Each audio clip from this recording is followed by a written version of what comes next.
നമസ്കാരം. Raf talk ഫുട്ബോളിലേക്ക് അവർക്കും സ്വാഗതം. ലാലിഗയിൽ ഇന്ന് FC ബാഴ്സലോണ കളിക്കാനിറങ്ങുകയാണ്. എതിരാളികൾ ഗെറ്റാഫെയാണ്. രാത്രി ഇന്ത്യൻ സമയം 12:30, അതായത് സാങ്കേതികമായി നാളെ 12:30 AM ഈ മത്സരമുള്ളത്.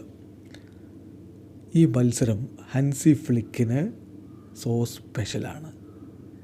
ഗെറ്റാഫെയാണ് എതിരാളികളെന്ന് പറയുമ്പോൾ അദ്ദേഹത്തിന് മനസ്സിൽ ആ മോഹമുദിച്ചത് ഗെറ്റാഫയ്ക്കെതിരെയുള്ള കളി കണ്ടപ്പോഴാണ്. അതാണ് ഇതിൻ്റെ പ്രത്യേകത. ബാഴ്സയുടെ കോച്ചാവണമെന്ന മോഹമുദിച്ചത് ഗെറ്റാഫയ്ക്കെതിരെയുള്ള ബാഴ്സയുടെ കളി കണ്ടപ്പോഴാണ്. അതിന് പുറകിലൊരു കഥയുണ്ട്. അതാണ് നമ്മളൊന്ന് പരിശോധിക്കുന്നത്. മാർക്ക ഇക്കാര്യം റിപ്പോർട്ട് ചെയ്തിട്ടുണ്ട്. അതുപോലെ തന്നെ മറ്റു പലരോടും അദ്ദേഹം ഇത് പറഞ്ഞിട്ടുമുണ്ട്. അതായത് മാർക്കയുടെ റിപ്പോർട്ട് അനുസരിച്ചുള്ളത്, വർഷങ്ങൾക്ക് മുമ്പ് ജർമ്മനിയിൽ ഹൻസി ഫ്ലിക്കിനൊരു സ്റ്റോർ ഉണ്ടായിരുന്നു, സ്പോർട്സ് സ്റ്റോർ. 18 വർഷങ്ങൾക്ക് മുമ്പാണ് ഈ സംഭവവികാസം ഉണ്ടാവുന്നത്. അങ്ങനെ ആ സ്പോർട്സ് സ്റ്റോർ നടത്തിക്കൊണ്ടിരിക്കുമ്പോൾ അദ്ദേഹത്തിന് ആനുവൽ ട്രിപ്പുകൾ ലഭിക്കും. സ്പെഷ്യൽ ഗെയിമുകൾ അറ്റൻഡ് ചെയ്യുന്നതിന് വേണ്ടിയിട്ട്, യൂറോപ്പിലെ സ്പെഷ്യൽ ഗെയിമുകൾ അറ്റൻഡ് ചെയ്യുന്നതിന് വേണ്ടിയിട്ട് നൈക്കിയുടെ ഭാഗത്തു നിന്ന് അദ്ദേഹത്തിന് ആനുവൽ ട്രിപ്പുകൾ ലഭിക്കും. അങ്ങനെ ഒരു പ്രൊമോഷനൊക്കെ രൂപത്തിൽ കിട്ടുന്നതാണ്.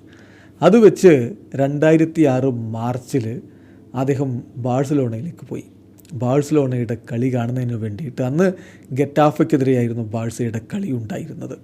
ആ രാത്രിയിൽ ഗ്യൂലിയുടെയും സാമുവൽ എറ്റുവിൻ്റെയും ഗോളിൻ്റെ സഹായത്തോടുകൂടി 3-1 ഗെറ്റാഫയെ പരാജയപ്പെടുത്തി ബാഴ്സലോണ. അന്നത്തെ ബാഴ്സലോണയുടെ ടീമിൽ Andreas Iniesta, Ronaldinho, Carlos Puyol തുടങ്ങിയ താരങ്ങളുണ്ടായിരുന്നു. അന്ന് ആ രാത്രിയിൽ ഫ്ലിക്ക് ആഗ്രഹിച്ചു, മനസ്സിൽ കുറിച്ചിട്ട കാര്യമാണ്, ഒരു നാൾ ബാഴ്സലോണയുടെ കോച്ചാവണം.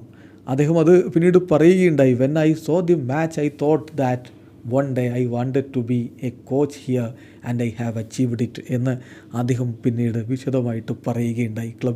ക്ലബ്ബിൽ അദ്ദേഹം സൈൻ ചെയ്ത ഘട്ടത്തിൽ അദ്ദേഹം വലിയ സന്തോഷത്തിലായിരുന്നു. എൻ്റെ സ്വപ്നം പൂവണിഞ്ഞു എന്നൊക്കെ അദ്ദേഹം പറയുന്നത് നമ്മൾ കേട്ടു. അതിൻ്റെ പുറകിലുള്ള കഥ ഇതാണ്. അങ്ങനെ അന്ന് കൊതിച്ച സ്ഥാനമാണിത്.